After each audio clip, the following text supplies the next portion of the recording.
Você tem sido acusado por alguns de trair a pátria por ir aos Estados Unidos denunciar a perseguição política e a censura que está acontecendo aqui no Brasil. Eu queria que você desse a sua versão do que você foi denunciar e por que o Brasil tem recebido essas sanções do governo Trump. E o que de fato Trump deseja? Perfeito, Marina.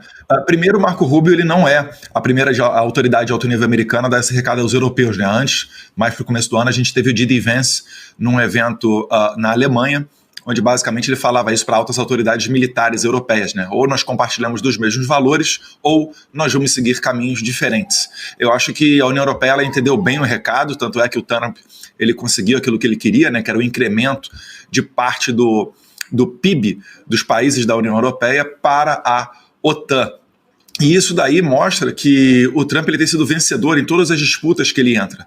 E o que eu vim fazer aqui, Marina? E a gente, graças a Deus, conseguiu atrair a atenção do Trump, do secretário Marco Rubio e das autoridades americanas. Eu vim aqui denunciar aquilo que toda pessoa normal no Brasil, toda pessoa intelectualmente decente, consegue enxergar, né? É que não é normal você prender em massa 1.500 pessoas e jogar elas até 17 anos na cadeia como se fossem terroristas, né? Algumas delas com mais de 70 anos de idade, deficientes físicos que estão sendo presos sob alegação de risco de fuga. Enfim, morte do Clezão. A gente está vendo agora, né, o depoimento do Felipe Martins, que foi homem demais, né? Convenhamos, né? Segurou cadeia e conseguiu ali dar um recado para o sistema que prefere sofrer uma injustiça do que cometê-la. Então são vários abusos. Tem Daniel Silveira, tem delegado Anderson Torres, né, que foi ministro da Justiça do Jair Bolsonaro, depois secretário de Segurança Pública do governador Ibanez. Há muito tempo a caneta do Moraes ela não encontra limites. A gente poderia resgatar até nomeação do Ramagem, em que pese isso daí não se tratar especificamente de direitos humanos, mas vocês sabem que existe está repleto, né, de possibilidades. Tanto que os relatórios e materiais documentados que nós enviamos para as autoridades americanas não é algo simples. Foram algumas dezenas de relatórios, com várias matérias da imprensa, com vários fatos documentados, com testemunhas, né, com, enfim, não é que a gente está lutando para ter uma possibilidade de poder mostrar algo que deu errado. Existe um plantel de coisas que estão sendo feitas erradas no Brasil. Então, nesse contexto todo, essas são as violações que a gente coloca aqui fora.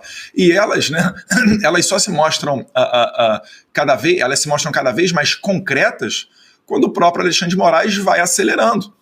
Então, por exemplo, no mesmo dia em que o Alexandre de Moraes colocou uma tornozeleira no Jair Bolsonaro e proibiu ele de falar comigo, né, o pai de falar com o filho, à noite saiu a decisão dos vistos.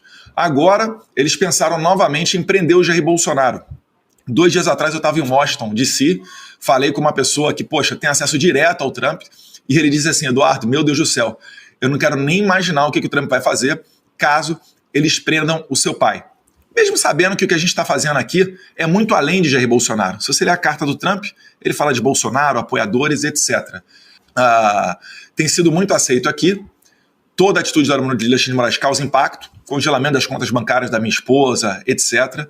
E é por isso que eu acho que a gente está mais perto do que nunca da aplicação da Lei Magnitsky contra o Alexandre de Moraes. Deputado, quando nós falamos a respeito de geopolítica, a gente sempre tem aquela especulação de que o Brasil está se aproximando de grupos comunistas do bloco mais ditatorial do nosso país. A minha pergunta é muito direta: se os Estados Unidos enxerga como uma aproximação ou se os Estados Unidos já enxerga como um ato consumado, como um fato. O Brasil já está do lado de lá. Eu não falo pelas autoridades americanas, mas o que eu consigo enxergar por aqui é que não é um fato consumado, né? Até porque estão sendo feitas pressões, né? Obviamente, no jogo da geopolítica, todos têm os seus interesses, e o Trump tem falado, né, na defesa dos Estados Unidos, né, daquilo que é importante para eles, como, por exemplo, o dólar. Ele fala, se tentarem criar, né, ou se ficarem vocalizando demais essa questão de moeda única do BRICS, não por ser uma moeda única de um país, que isso poderia ser criado, mas é porque a motivação para a criação desta moeda é fazer frente ao dólar. Ou seja, é para quebrar o padrão dólar no comércio internacional. Ele fala, olha, isso daí acontecendo, 100% de tarifa. o Brasil já recebeu navios de guerra do Irã que foram sancionados pelos Estados Unidos. Se isso ocorresse hoje, eu tenho certeza, o Trump tomaria uma atitude muito forte, tal qual ele fez nessa tarifação, né, nessa tarifa de 50%, que a gente chama de tarifa Moraes, porque a questão não é econômica, não é comercial, ela é sim de uma crise institucional. O Trump deixou isso claro na carta dele. Ele vem trazendo ali no primeiro parágrafo, ele abre com Jair Bolsonaro, os seus familiares, os seus apoiadores. Depois ele fala de questão de eleições limpas. Na sequência, ele comenta ainda a nova decisão do STF das Big Techs. Acho que vocês vão lembrar, né, a porta-voz extraoficial do STF, dizendo que ocorreu uma reunião, o ministro Cássio Nunes alertou para essa possibilidade de sanção, e o Alexandre de Moraes e o Gilmar Mendes foram enfáticos em dizer não, isso aí é coisa do Brasil, vamos decidir aqui nós. É coisa do Brasil que impacta principalmente empresas norte-americanas. O Trump, ele é um businessman, ele é um empresário norte-americano. É uma das coisas que ele vai mais tratar com atenção, é justamente esse tipo de situação. E ele não vai querer ser desmoralizado no Brasil e permitir que outros países desmoralizem os Estados Unidos também.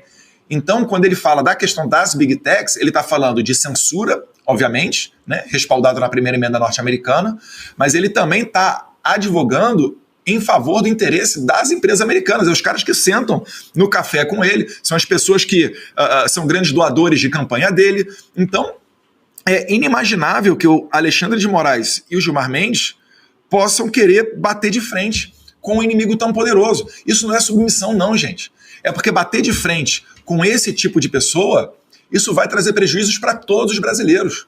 Vocês acham que eu gostaria que fosse implementada uma tarifa de 50% contra o Brasil? Eu estava advogando a favor de uma sanção em cima do Alexandre de Moraes. Mas o Trump, ele tem um arsenal na mesa dele. E podem ter certeza, ele não utilizou desse arsenal todo. E caso venham, talvez até hoje, quem sabe, né, Deus queira, a Lei Magnitsky no Alexandre de Moraes, isso só vai ser mais um capítulo dessa novela. Não será o último. E aí a gente vai ver se os outros ministros estão tão dispostos contra Alexandre de Moraes a levar adiante a prisão de senhorinhas, a perseguição política e eleições nebulosas e censura nas redes sociais. O que o Brasil pode fazer para resolver essa questão? A oposição tem sido muito enfática em o que pode ser feito.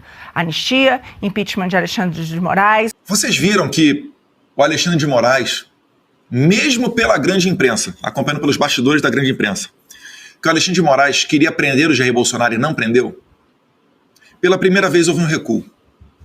O Fux, que já vinha demonstrando sinais de não estar em concordância, não estar alinhado com Alexandre de Moraes na condenação de Jair Bolsonaro, votou contra, abertamente contra, pela primeira vez, a tornozeleira em Jair Bolsonaro e demais medidas cautelares. Isso tudo está acontecendo porque eles estão vendo que o movimento é sério. Também todos viram quais vídeos foram cancelados, que não foi só do Alexandre de Moraes.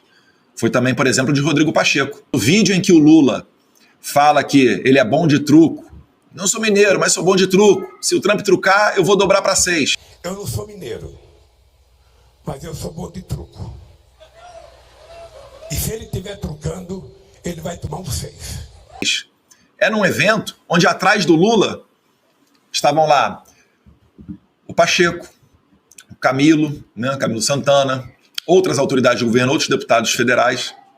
Nenhum deles está sorrindo. Quando o Lula fala que vai trucar com o Trump, o Rodrigo Pacheco, ele quase bota a mão na boca assim, ele fica assim, incrédulo. Ele fala, meu Deus, meu Deus, meu Deus, meu Deus, onde é que vai acabar isso? Eu te digo, Rodrigo Pacheco, onde é que vai acabar? Ou a anistia será aprovada, ou todos os senhores acabarão tendo o mesmo destino de Alexandre de Moraes. Ou seja, podem ter certeza, o Trump nunca recuou. Ele ganhou do Canadá na questão migratória, tarifou o Canadá e conseguiu mais rigor na política migratória canadense. Ele tarifou o México e depois vieram as maiores apreensões de fentanil da história do México. Ele queria inspecionar e parar o programa nuclear do Irã. O Ali Khamenei, o líder do Irã, se negou, ele bombardeou o Irã. Então podem ter certeza, não vai ser o Lula chupando jabuticaba ou o Alexandre de Moraes mandando recado via grande imprensa que vai conseguir parar o Trump.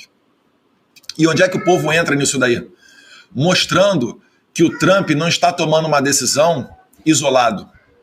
que mesmo diante de um estado de exceção que persegue pessoas, que persegue velhinhas, onde a todo momento, antes de uma manifestação de rua, os deputados do PT discursam falando, olha, vocês vão para a rua, vai acontecer com vocês igual o 8 de janeiro, vocês vão tudo para a cadeia.